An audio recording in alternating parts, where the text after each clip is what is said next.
হে বন্ধুরা, আজ আপনাদেরকে শোনাবো ঐতিহাসিক গোলকুণ্ড দুর্গ সম্পর্কে, যেখানে প্রতিনিয়ত শোনা যায় অতৃপ্ত আত্মাদের প্রতিধ্বনি। আমাদের চারপাশে ছড়িয়ে রয়েছে কত অজানা ইতিহাস। ইতিহাসের এইসব ক্ষেরক খাতা খুললেই দেখা যাবে তাতে রয়েছে বহু আত্মত্যাগ, হিংসা ও ব্যর্থ প্রেমের কাহিনী। শুধু বইয়েই যে সেগুলোর অস্তিত্ব পাওয়া যায় তা কিন্তু নয়, বরং ইতিহাসের এই অজানা অধ্যায়গুলো জানতে পারা যায় ঐতিহাসিক বিভিন্ন স্থানগুলো থেকে। সেসব জায়গায় প্রতিটি দেয়াল, প্রতিটি ইট এখনো বহন করে চলেছে রক্তে ভেজা নানা ইতিহাস। প্রাচীন রাজবাড়ি কিংবা কোনো দুর্গ বা প্রাসাদ যেন এক একটি মূর্তমান ইতিহাসের সাক্ষী। মানুষ বরাবরই রহস্যপ্রিয়। প্রকৃতিতে রহস্যময় যে কোনো কিছু রহস্যপ্রিয় মানুষকে চিরকাল তাড়া করে বেড়ায়। আর তাই রহস্যের খোঁজে মানুষ এক জায়গা থেকে অন্য জায়গায় ঘুরে বেড়ায়। অনুসন্ধান করতে গিয়ে বেরিয়ে পড়ে সেসব নানা ঐতিহাসিক স্থানের পানে, যেখানে জড়িয়ে রয়েছে অত্যাচার, বর্বরতা, হত্যা, শোষণ আর অভিশাপের অজানা সব কাহিনী। গোলকুণ্ড দুর্গ পৃথিবীর বুকে দাঁড়িয়ে থাকা এমনই একটি ঐতিহাসিক স্থান। দুর্গটির পরতে পরতে ছড়িয়ে রয়েছে নানা অজানা কাহিনী, তার মধ্যে রয়েছে নানা ঐতিহাসিক কাহিনী।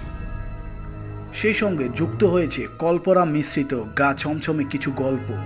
স্থানটিতে গেলে অন্তত সেরকম একটা শিউরে ওঠা অনুভূতি আপনি পেলেও পেতে পারেন। তার আগে চলুন জেনে নেওয়া যাক দুর্গটি প্রতিষ্ঠার কাহিনী। গোলকুন্ডা দুর্গ ভারতের অন্ধ্রপ্রদেশের অবস্থিত। হায়দ্রাবাদের পশ্চিম প্রান্তে 11 কিলোমিটার দূরে অবস্থিত গোলকুন্ডা দুর্গ ভারতের সবচেয়ে সুন্দর কেল্লাগুলির মধ্যে অন্যতম। দুর্গের 9 কিলোমিটার দূরে অবস্থিত হুসেন সাগর লেক। দুর্গটি নির্মাণে হিন্দু এবং মুসলিম দুই শাসকের ভূমিকা থাকায় দুর্গের স্থাপত্য শৈলীতে তার প্রভাব দেখা যায় প্রবলভাবে। গোলকুন্ডা একসময় পরিচিত ছিল মানকাল নামে। ভারতের বিখ্যাত কাকাতিয়া রাজবংশের তত্ত্বাবধানে নির্মিত হয়েছিল এই দুর্গ। মূলত কাকাতিয়া সাম্রাজ্যের পশ্চিমাঞ্চলের নিরাপত্তার অংশ হিসাবে কান্দাপল্লী দুর্গের সাথে নির্মিত হয় গোলকুন্ডা দুর্গটি। দুর্গটি একটি গ্রানাইট পাহাড়ের উপর নির্মিত। উচ্চতায় এটি 120 মিটার, যার চারপাশে বাহিরে শত্রুর আক্রমণ প্রতিরোধের জন্য তৈরি করা হয়েছিল পরিখা। পরবর্তী সময়ে রানী রুদ্রমা দেবী এবং তার উত্তরাধিকার প্রতাপারুদ্রের তত্ত্বাবধানে দুর্গটি পুনর্নির্মাণ করা হয় ও এর ভিত আরও শক্ত করে গড়ে তোলা হয়। এরপর মুসুন্দ্রী নায়েক তুগলকি সেনাবাহিনীদের পরাজিত করে দুর্গের দখল নেন। 1364 খ্রিস্টাব্দে মুসুন্দ্রী নায়েকের একটি চুক্তির অংশ হিসেবে দুর্গটি বাহমানি সুলতানকে হস্তান্তর করা হয়।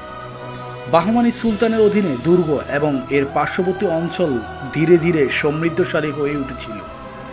ঠিক এই সময় তেলেঙ্গানার গভর্নর হিসেবে পাঠানো হয় সুলতান কুলি কুতুব উল মুলুককে। 1501 সালের দিকে তিনি গভর্নর হিসেবে দায়িত্ব নেন। বাহমানি সুলতানের সাম্রাজ্য ধীরে ধীরে দুর্বল হতে থাকলে সুলতান কুলি কুতুব শাহ 1538 সালে আনুষ্ঠানিকভাবে তেলেঙ্গানার স্বাধীনতা ঘোষণা করেন। গোলকুন্ডা দুর্গকে কেন্দ্র করে প্রতিষ্ঠিত হয় কুতুবশাহী রাজবংশের সাম্রাজ্য। 62 বছরে কুতুবশাহী রাজবংশের প্রথম 3 সুলতান দুর্গটি সম্প্রসারিত করেন। বর্তমানে দুর্গটির যে গঠন শৈলী তা ওই 3 সুলতানের অবদান। অন্ধ্রপ্রদেশের এই অঞ্চলে রয়েছে একাধিক কয়লা খনি। বহু হীরের সন্ধান দিয়েছে এই অঞ্চল। শুধু তাই নয়, বিখ্যাত কোহিনূর হীরের সন্ধানও মিলেছে এই অঞ্চলে।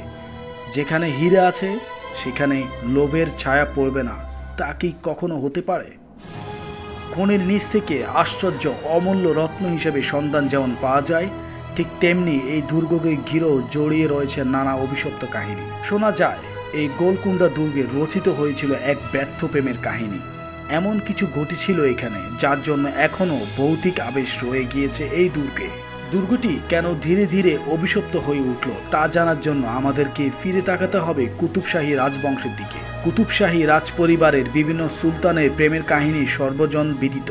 মোহাম্মদ কুলু কুতুব শাহ প্রেমে পড়েছিলেন ভাগমতী নামের এক নারীর সৌন্দর্যে। ঠিক তেমনি এই বংশের আরেক সুলতান আবদুল্লাহ কুতুব শাহ প্রেমে পড়েন তারামতি নামের এক রমণীর। বংশের পঞ্চম সুলতান ভাগমতীর সম্মানে শহরের নামকরণ করেন ভাগিনীগড়, যা বর্তমানে হায়দ্রাবাদ হিসেবে প্রতিষ্ঠিত। আর বংশের সপ্তম সুলতান আবদুল্লাহ কুতুব শাহ তারামতির নামানুসারে তারামতি বারদারি সঙ্গীত অডিটোরিয়াম তৈরি করেন। মূলত সুলতান আবদুল্লাহ কুতুব শাহকে কেন্দ্র করে গড়ে উঠেছে এই কাহিনী। স্থানীয় এক গল্প থেকে জানা যায়, দুর্গের পাশের এক সরাইখানায় বিদেশি অতিথিদের জন্য তারামতি আর তার বোন প্রেমামতি নৃত্য ও গান পরিবেশন করতেন। সুলতান তারামতির গান ও নৃত্যে এতটাই মুগ্ধ হয়ে যান যে তাদের দুই বোনকে ওই স্থান থেকে নিয়ে এসে রাখেন সুলতানের অতিথিশালায়। এরপর থেকে এই দুই বোন সুলতানের খাস মজলিসে নৃত্য ও গান পরিবেশন করতেন। পরে এই দুজনের নামে তারামতি সঙ্গীত মন্দির এবং প্রেমামতি নৃত্য মন্দির নামে দুটি পৃথক বাসস্থান গড়ে তোলেন সুলতান। কিন্তু তারামতির প্রতি সুলতানের দুর্বলতা ছিল সবচেয়ে বেশি। তারামতির রূপ, গান আর নৃত্যে এতটাই মুগ্ধ হয়ে পড়েন সুলতান যে তারামতির প্রতি গভীর ভালোবাসা জন্মায় তার। এই দুর্গ নাকি সেই নিবিড় প্রেমের এক নীরব সাক্ষী। কিন্তু তাদের সেই ভালোবাসা কোনোদিন চূড়ান্ত পরিণতি পায়নি। কেন তাদের প্রেম চূড়ান্ত পরিণতি পায়নি তা জানা না গেলেও অবাক করা একটি বিষয় হচ্ছে, এই দুই বোনের কবর হয়েছিল রাজবংশের নিজস্ব কবরস্থানে অন্যান্য সুলতানদের বিবিদের সাথে। তাদের দুজনের ভালোবাসা দুর্গের প্রতিটি খিলানের জানা। পরিণতি না পাওয়া এই প্রেমের জন্যই নাকি তাদের মুক্তি মেলেনি, আর সেজন্যই নাকি আজও নর্তকী তারামতির অতৃপ্ত আত্মা দুর্গে ঘুরে বেড়ায়। গোলকুন্ডা দুর্গটি পর্যটকদের প্রধান আকর্ষণ এবং সিনেমার শুটিংয়ের জন্য অত্যন্ত জনপ্রিয় এক স্পট। দুর্গের ভেতরে অন্ধকার প্যাসেজ, ফাঁকা বিস্তৃত স্থান, বড় বড় জানালা আর অন্ধকার ভুতুড়ের পরিবেশে পর্যটকরা ভয়ের এক শীতল আবহাওয়া অনুভব করেন। অনেকে মনে করেন দুর্গটি অভিশপ্ত।